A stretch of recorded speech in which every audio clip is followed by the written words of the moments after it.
وعلیکم ناظرین۔ جیسے ہی مہرو نے فون پر ہیلو کہا تو دوسری طرف سے ایک نفیس زنانہ آواز میں جواب آیا، آپ کی کال آئی تھی، میں ذرا مصروف تھی، بتائیں آپ کون ہیں اور کیا کام ہے؟ مہرو اس زنانہ آواز کو سن کر ایک دم سکتے میں چلی گئی۔ اس لڑکی نے بار بار ہیلو ہیلو کہا تو مہرو اپنے حواس میں واپس آئی۔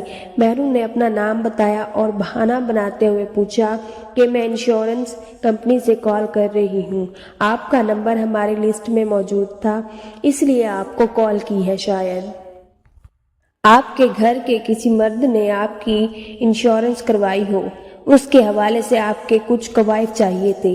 مہرو نے جب نام پوچھا تو اس نے دوشیزہ نے اپنا نام کنزا بتایا۔ مہرو کے دماغ میں اس وقت کافی باتیں گھوم رہی تھیں۔ مہرو نے جلدی سے پوچھا کہ آپ کا پورا نام کیا ہے، والد کا نام بھی بتائیں۔ کنزا نے مہرو کو پوچھنے پر بتایا کہ میں شادی شدہ ہوں اور میرا پورا نام کنزا رفیق ہے۔ پورا نام سنتے ہی مہرو پر جیسے پہاڑ ٹوٹ پڑا۔ مہرو کے ہاتھ سے فون گر گیا۔ مہرو اپنے حواس کھو بیٹھی اور دھڑام سے زمین پر گر گئی۔ کنزا کتنی دیر ہیلو ہیلو کرتی رہی اور بعد ازاں فون کاٹ دیا۔ مہرو کے زمین پر گرنے کی آواز خالدہ کے کان میں پڑی اور وہ جلدی سے مہرو کے کمرے میں آئی۔ اس نے مہرو کا سر اپنی گود میں رکھا اور اس کا منہ تھپ تھپانے لگی، لیکن مہرو ایک دم بے جان سی ہو گئی تھی اور اس کی آنکھوں سے آنسو جاری ہو گئے۔ آج مہرو نے اپنے دل کی تمام درد اور فیقے سے تمام تر تعلقات خالدہ کو بتا دیے اور اس کے گلے لگ کر پھوٹ پھوٹ کر رونے لگی۔ خالدہ نے مہرو کو تسلی دی اور دل ہی دل میں سوچنے لگی کہ ہم دونوں بہنیں اتنی بد نصیب کیوں ہیں۔ سارا دن اسی طرح دکھ اور تکلیف میں گزر گیا اور نہ جانے کب رات ہو گئی۔ اگلے دن صبح اٹھتے ساتھ مہرو نے دوبارہ فیقے کی بیگم کے نمبر پر کال کی اور گزرے دن کے لیے معذرت کی۔ مہرو نے فیقے کی بیگم کو اپنے تعلقات کے بارے میں بتایا۔ کنزا نے یہ بات ماننے سے سراسر انکار کر دیا۔ اس نے بتایا کہ ہمارا گھرانہ مکمل اسلامی ہے اور ہمارے گھر کے مرد بہت غیرت والے ہیں، ہم عورتوں کو گھر سے باہر نکلنے کی اجازت نہیں اور ہم ہر وقت مکمل پردے میں رہتی ہیں۔ میرا چہرہ آج تک میرے سسر نے بھی نہیں دیکھا اور میرا خاوند بہت ہی نمازی پرہیزگار ہے، اس نے کبھی کسی دوسری عورت کی طرف آنکھ اٹھا کر نہیں دیکھا۔ مہرو نے کنزا کو کہا، ایک بار میرے کہنے پر اپنے خاوند پر نظر رکھو، تمہیں میری باتوں میں حقیقت نظر آئے گی۔ لیکن کنزا کو فیقے پر مکمل یقین تھا۔ کنزا نے مہرو کو برا بھلا کہہ کر کال بند کر دی۔ مہرو سوچ میں پڑ گئی کہ ایک مرد اپنی ہوس پوری کرنے کے لیے کس حد تک گر سکتا ہے۔ وہ انسان جو باہر کسی حیوان سے کم نہیں، اپنے گھر میں اس جیسا پارسا کوئی نہیں۔ خیر، مہرو نے اس بات کو مکمل گپت رکھا۔ عورت کے دل میں ایسی کوئی بات سن کر شک نہ آئے، یہ ناممکن ہے۔ یہی حالت اس وقت کنزا کی تھی۔ وہ نہ چاہتے ہوئے بھی مہرو کی باتوں پر یقین کر رہی تھی۔ اس نے مہرو کو تو برا بھلا سنا دیا تھا، لیکن اندر ہی اندر اسے یہ بات کھائے جا رہی تھی۔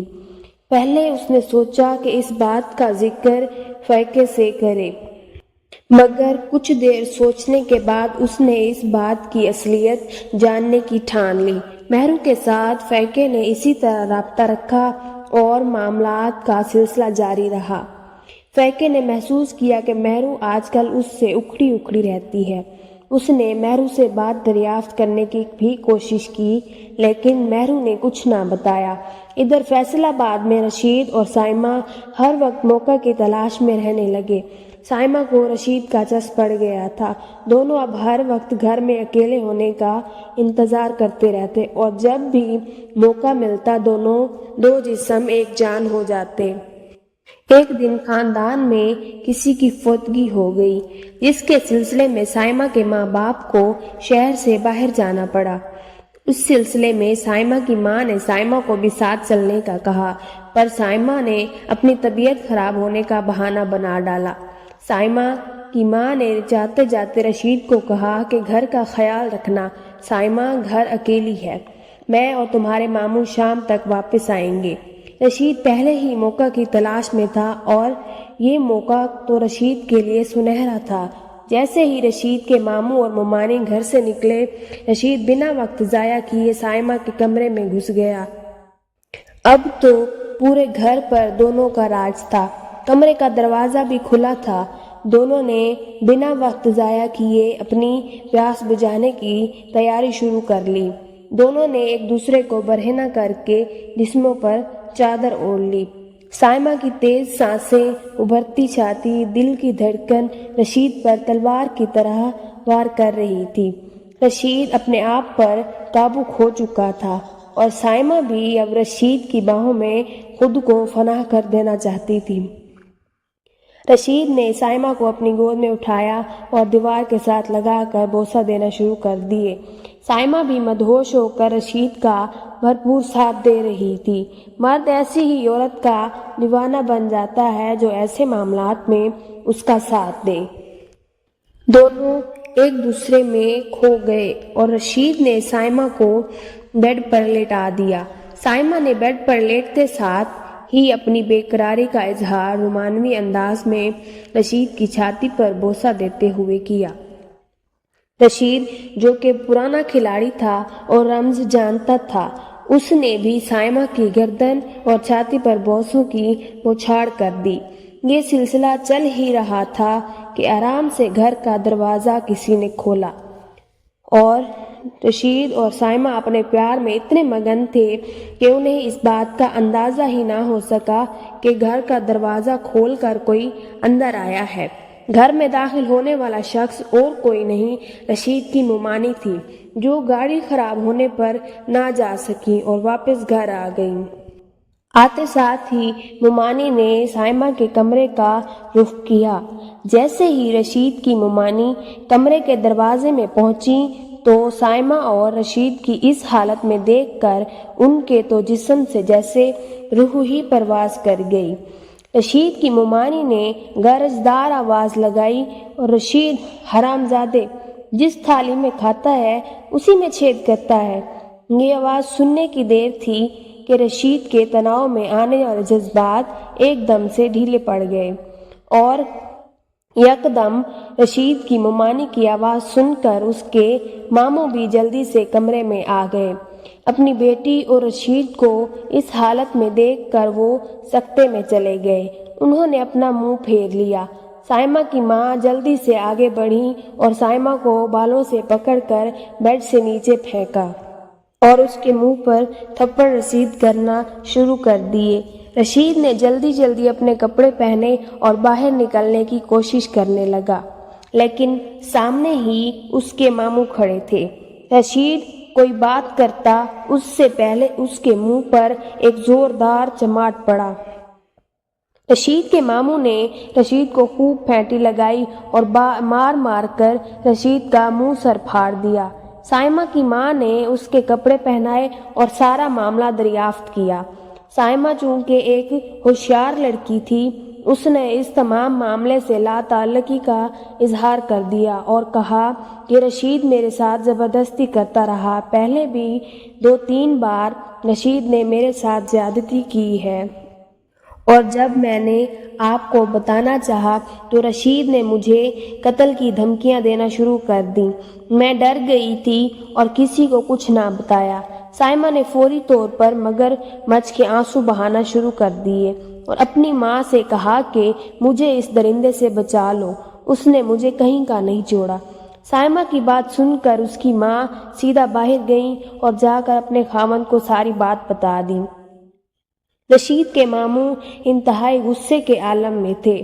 انہوں نے سیدھا تھانے کا رخ کیا اور رشید کے خلاف پرچہ درج کروا دیا۔ پولیس رشید کو اٹھا کر لے گئی۔ سائمہ کے میڈیکل ٹیسٹ میں بھی یہ بات ثابت ہو گئی کہ رشید کے ساتھ اس کے جنسی تعلقات تھے۔ رشید کو اس کیس میں جیل جانا پڑا۔ رشید کی ممانی نے خالدہ کو فون کر کے ساری بات بتا دی اور یہ بھی بتا دیا کہ اس کے خاوند کو جیل ہو گئی ہے۔ خالدہ جو پہلے سے دکھوں سے ماری ہوئی تھی، اپنے نصیبوں کو کوستی رہتی تھی، اس پر ایک اور پہاڑ ٹوٹ گیا۔ وہ دعا کرنے لگی کہ ایسی ضلالت بھری زندگی سے اچھا ہے اسے موت آ جائے۔ مہرو کو بھی یہ بات پتہ چل چکی تھی اور اس کی پریشانیوں میں مزید اضافہ ہوتا چلا جا رہا تھا۔ فائقے کی من مرضیاں اور خالدہ کے مسئلے مہرو کو دماغی مریض بنا چکے تھے۔ کنزا نے فائقے پر بھرپور نظر رکھنی شروع کر دی اور اکثر رات کو کنزا سونے کے بعد فائقے چپ کر کے سے 1-2 گھنٹے کے لیے کمرے سے باہر چلا جاتا تھا اور 1-2 گھنٹے کے بعد واپس آتا تھا۔ کنزا کا شک یقین میں بدلنا شروع ہو گیا۔ ایک رات کنزا سونے کا ڈرامہ کر رہی تھی، فائقے نے موقع دیکھا اور چپکے سے موبائل لے کر کہیں سے باہر چلا گیا۔ کنزا بھی آرام سے اس کے پیچھے ہی فائقہ چھت پر چلا گیا۔ کنزا دروازے کے پیچھے کھڑی فائقے کو دیکھتی رہی۔ فائقے نے کال ملائی اور کہا، میری جان کیسی ہو تم؟ میں ذرا مصروف تھا اس لیے پہلے کال نہ کر سکا۔ اب میں تمہارے ساتھ ہوں، آج جی بھر کے پیار کی باتیں کریں گے۔ کنزا پر یہ باتیں قہر بن کر نازل ہوئیں۔ اس کی آنکھوں میں بے اختیار آنسو جاری ہو گئے۔ وہ چپ کر کے اپنے کمرے میں آئی اور دیوار کی طرف منہ کر کے لیٹ گئی۔ فائقہ 2 گھنٹے بعد نیچے آیا تو اس نے دیکھا کہ کنزا سو رہی ہے تو وہ بھی سو گیا۔ لیکن وہ یہ نہیں جانتا تھا کہ اس کا یہ کھیل اب زیادہ دیر چلنے والا نہیں۔ اس کی بیگم اس کا یہ راز جان چکی تھی۔ کنزا نے صبح فائقے کے جانے پر بعد میں مہرو کو کال کی کہ مہرو پریشان ہو گئی۔ اس نے کنزا کی کال کو کیوں آ رہی ہے؟ اس نے ہمت کر کے کال اٹھائی تو کنزا نے بعد از سلام مہرو سے معافی مانگی اور بتایا کہ تم جو کہہ رہی تھی بالکل ٹھیک تھا، رات کو فائقے نے تمہیں کال بھی کی تھی۔ شاید مہرو نے بتایا کہ ہاں، وہ بتا رہا تھا کہ میں مصروف تھا۔ کنزا نے بتایا وہ روزانہ میرے سونے کا انتظار کرتا ہے اور جب اسے یقین آ جائے کہ میں سو چکی ہوں تو وہ تمہارے ساتھ چھت پر جا کر بات کرتا ہے۔ کنزا نے مہرو کو کہا کہ مہربانی کرو میری زندگی سے چلی جاؤ، ہنستا بستا گھر نہ اجاڑو، میں ماں بننے والی ہوں۔ مہرو نے جب سنا کہ کنزا ماں بننے والی ہے تو اسے خود سے اور فائقے سے نفرت ہونے لگی۔ اس نے کنزا کو یقین دہانی کروائی کہ میں پوری کوشش کروں گی کہ فائقے سے اپنی جان چھڑا لوں۔ میں بھی کسی ایسے جھوٹے انسان کے ساتھ نہیں رہنا چاہتی، لیکن یہ ایک دم نہیں ہو سکتا۔